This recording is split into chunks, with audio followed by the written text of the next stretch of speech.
मी सर्व मान्यवर नेत्यांची भाषणं ऐकलेली आहेत आणि शेवटी समारोपाचं भाषण माझं आहे ते करण्यासाठी उभा आहे. पुण्याच्या शिबिरामध्ये जो आदेश झाला त्याच्या पूर्ततेसाठी आजची आपली बैठक आहे. विधानसभेची निवडणूक उंबरठ्यावर येऊन पोचली आहे आणि ती जिंकायचा आपला निर्धार आहे. तो निर्धार आपण कसा पार पडावा, परत महाराष्ट्रात बहुमतात सरकार यावं आणि ते येण्यासाठी आपण काय प्रयत्न करावे याचं मार्गदर्शन. त्याचबरोबर तुम्ही गेली अनेक वर्ष आपल्या विभागात, आपल्या गावात, तालुक्यात, शहरात जे काम करता, ज्या मतदारांसाठी काम केलं, त्यांना परत एकदा जागं करणं आणि भारतीय जनता पक्षाच्या किंवा या आपल्या महायुतीच्या उमेदवाराला मतदान करायला प्रवृत्त करणं आहे आपलं काम. सुरुवातीलाच या ठिकाणी प्रस्ताव मांडले, त्यामध्ये माननीय पंतप्रधान श्रीयुत आपले नरेंद्र मोदी साहेब हे लागोपाठ तिसऱ्यांदा पंतप्रधान झाले, हॅट्रिक पूर्ण केली आणि म्हणून आपण त्यांचं अभिनंदन केलं, अभिनंदनाचा प्रस्ताव. पण त्याबरोबरच अनेक जणांनी उल्लेख केला, मी त्यासाठी जास्त वेळ घेणार नाही, पण माननीय पंतप्रधानांनी गेल्या 10 वर्षात या देश कुठे होता आणि कुठे आणला. देशात त्यांनी विविध वर्गाला प्रगतीकडे नेण्यासाठी जे मार्ग सुचवले आणि त्याचे प्रस्ताव आणून अंमलबजावणी करत आहेत, त्या सर्व योजना तुम्हाला सर्व कार्यकर्त्यांना ज्ञात आहेत. इथे भाषण केलेल्यांना सगळ्यांना ज्ञात. आज ते प्रस्ताव सांगण्याऐवजी गेल्या मागे 3-4 गेल्या 10 वर्षात जेव्हा प्रस्ताव मांडला तेव्हाच प्रमोद झालं असतं, तर आता सगळे प्रस्ताव, हजारोने प्रस्ताव नाही, लाखोने प्रस्ताव आले वेगवेगळे. त्याच्यामध्ये 80 कोटी गरिबांना धान्य कोरोना काळामध्ये माननीय पंतप्रधानांनी सुरू केली. आत्तापर्यंत कुठल्या पंतप्रधानाने हे धाडस केलं नाही.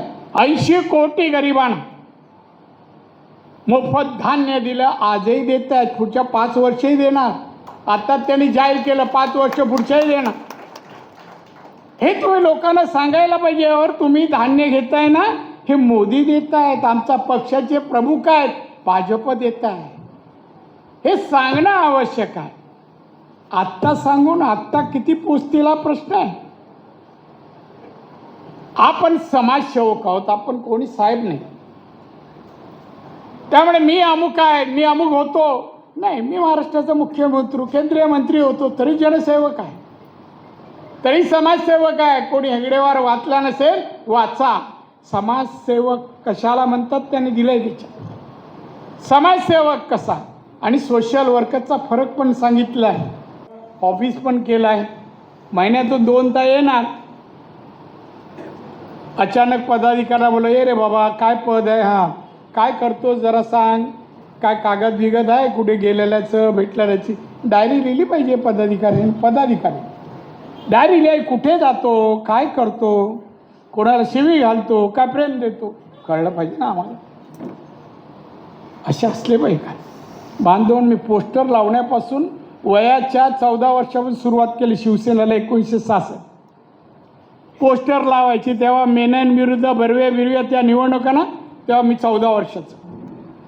एवढी वर्ष आजही मी स्वतःला कार्यकर्ता म्हणतो. मी गावात जातो, कुठेही जातो. मी खुर्ची आणेपर्यंत थांबत नाही. मी पडवीत जिथे जागा आहे तिथे बसतो. म्हणून सिंधुदुर्ग मला दादा म्हणून लहान मोठा संबोधतो आणि मान देतो. मी त्यांना धन्यवाद. आज बघा 3ही मतदारसंघात लीड मिळाली. रत्नागिरीकरांना वाटलं पाहिजे आणि नेत्यांना पण, आपण का नाही लीड देऊ शकलो. आपला उमेदवार आहे, आपला पक्षाचा आहे. बोलणं सोपं असतं, करणं कठीण आहे. वि स खांडेकरांचं एक वाक्य आहे, यश मिळू शकता पण यश टिकवणं त्याहीपेक्षा कठीण असतं. कळलं ना? आणि त्यामुळे बोला कमी, करा, करून दाखवा, लोक आठवण करतील. नाही, असा माणूस होणं नाही. हा माणूस पक्षासाठी आणि जनतेसाठी दिवस रात्र काम करतोय, त्यालाच मोदी साहेबांचं नाव घ्यायचा अधिकार आहे. अशाच कार्यकर्ता, नाही तर काही फुशारक्या मारतात. मोदी साहेब असे, हे असे. अरे बाबा, तू त्यांचा कुठला गुण घेतलायस? एक तरी घ्यावा. लोकांनी काम करा. जे असं आपण काम करू ना, कोकणातून एकही जागा पंचायत समिती, जिल्हा परिषद असो, आमदार असो, खासदार असो, दुसऱ्याला मिळणार नाही हो. सगळ्यांनी असं काम केलं तर, वरून आणि खालून सगळ्यांनी, तरी टाळ्या नाही. मी असं पण म्हणालो, असं पण म्हणालो. तेव्हा जास्त नाही. सावंतवाडीला आमची एक मिटिंग आहे, चव्हाण साहेब पण आहे, परत येईन, बोलेन. मी भाषण करत नाही, मी तुमच्याशी चर्चा करतो. चर्चा म्हणा की माझं मनोगत तुमच्याकडे व्यक्त करतो, ह्याला भाषण समजू. माझ्या ज्या भावना आहेत, तुम्ही माझ्या कुटुंबातलेच आहात, मग तुम्हाला सांगणार नाही तर कोणाला सांगणार? हे काम करा, हे काम केलं पाहिजे. एखादं काम पार पाडायचं, लग्न घरात असेल तर सगळ्यांना सांगतो तू ही जबाबदारी घे, तू ही जबाबदारी. तसंच आहे, निवडणूक आहे, पन्ना प्रमुख असो, बूथ प्रमुख असो, तालुका ज्याने ज्याने, चला रे बाबा, आपण ही मतदारांना सांगूया. आणि निवडणुकीत कसे वागतो आपण, आणि निवडणूक नसतात तेव्हा कसे वागतो, आणि निवडणूक आली तर कसे विनम्र होतो, हा फरक फारच आहे. मी अनुभवलो. मी आजकाल नाही, फार लहानपणापासून निवडणूक जवळून पाहत. आमच्या विभागाचे प्रबोध महाजन BJPत, शिवसेनेत, चेंबूर, त्याने अनेक उदाहरणं सांगितली. जेव्हा युती झाली तेव्हा युती झाल्यानंतर मी बरोबर असायचो, अनेक वेळा गाडीत असायचो. एकदा आम्ही एका शहरातून चाललो तर गोपीनाथ मुंडे पण होते. नारायण, कधी असं शहरातून जाताना गाडीची काच बंद नाही ठेवायची, उघडी कर. तुम्हाला सगळ्यांना सांगतोय, उघडी ठेवत जा. लोकांनी पाहिलं तुमच्याकडे, हात करा. त्याने हात दाखवू द्या, न हात करा. काय जात नाही म्हणे, आपले पैसे जात नाही. यालाच माणुसकी म्हणतात. आणि ते कर, आपल्यातले किती करतात. साधा सरपंच झाला ना का काच बंद होती, उघडी असते ती बंद होती. बघा तुम्ही आपल्यातलं वागणं. मोदी साहेब, परवा 4 दिवसापूर्वी माझ्या कुटुंबाला घेऊन मोदी साहेबांना भेटायला गेलो. आम्ही एकूण 7 जण गेलो. आणि जेव्हा त्यांच्या कॅबिनमध्ये गेलो, मोदींनी पहिलं आपलं काही सांगत नाही बसले. गेले आणि माझा नातू छोटा आहे, 8 वर्षात, त्याला जवळ घेतलं. त्याची बरीच काय त्याच्याशी बोलले, नितेशशी बोलले, प्रत्येकाची विचारपूस केली. आपण आपल्याकडे आले कार्यकर्त्यांची किती जणांची करतो, कसा आहेस रे, तुझे घरचे कसे आहेत, बरं आहे ना, किती विचारतो. मात्र निवडणुका आली, उमेदवारी आपली मिळते असं कळलं का न वाकायचे पण वागतात. हा अपवाद भाजपच्या कार्यकर्त्यांमध्ये असावा. Something different. अन्य पक्षापेक्षा भाजपचा कार्यकर्ता वेगळा असला पाहिजे. हा वेगळेपणा भाजपची विचारधारा आहे. भाजपची विचारधारा आहे. ती विचारधारा आत्मसात करा आणि समाजामध्ये कार्यान्वित करावं. ही भाजप असा आहे. भाजपचे आमचे पंतप्रधान आहेत.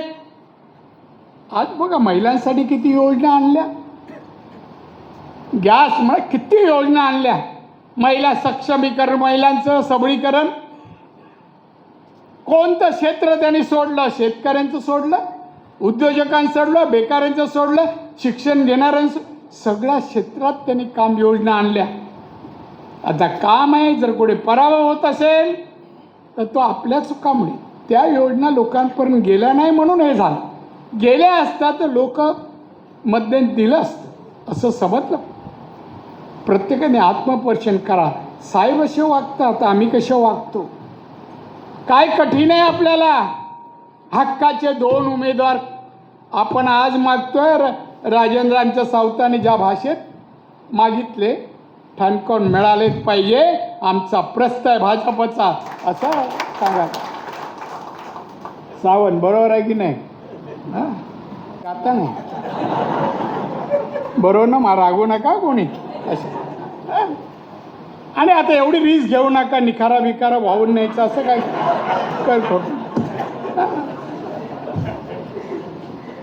त्यामुळे मला तुम्हाला सर्वांना सांगायचे, रत्नागिरीवाला सावंत साहेब, रत्नागिरी एक वेगळी आगळी भाजपची संघटना तयार करा.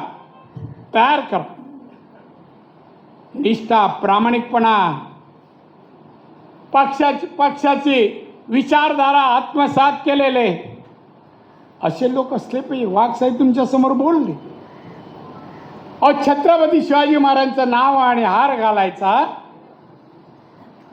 आणि जय जयकार करण्यासाठी तो पुतळा आहे का? आणि महाराज होते का? त्यांचे गुण कोण आत्मसात करणार? पुतळे एवढ्या 400 वर्षानंतर त्या व्यक्तीचा जय जयकार जगात होतोय, असे दैवत आपलं होतं. मग त्यांचे गुण आत्मसात करण्यासाठी प्रयत्न करायला सांगावा लागतो. घरात फोटो असतो, शिवजयंतीला हार घातला जातो, पण महाराजांचे बाबा हे गुण आहे. मी सध्या भूमिका वाचतोय, यशवंतराव चव्हाणचं पुस्तक वाचतोय भूमिका. आपणही वाचा, राजकारणाने वाचावं. नवीन पुस्तक आलं का माझ्याकडे येतं, मी वाचतो. राजकारण शिकवलं जा. नेता कसा असावा, डोळस असावा. डोळे असून चालत नाही, डोळसपणा असला पाहिजे, तर तो नेता न तो कार्यकर्ता. रत्नागिरीचा एकजूट करूया आपण. हे 5 वर्षाचा मी आज कार्यक्रम रवी चव्हाणजी मी तयार करणार. काही एक्सपर्ट लोकांना घेऊन आता जाता कलेक्टरकडे पण जाणार. रत्नागिरी 5 वर्षानंतर कशी करणार आहोत आम्ही, याचं एक आम्ही नुसतं खासदार येणं, मिटिंग करणं, जाणं याच्यात नाही. आम्ही हे घडणार आहोत. हे रस्ते असेल, पाणी असेल, शैक्षणिक दर्जा असेल, इंडस्ट्री असेल, बेकारी घालवायचे उपक्रम असतील, त्या सगळ्या गोष्टीचा आराखडा तयार होईल.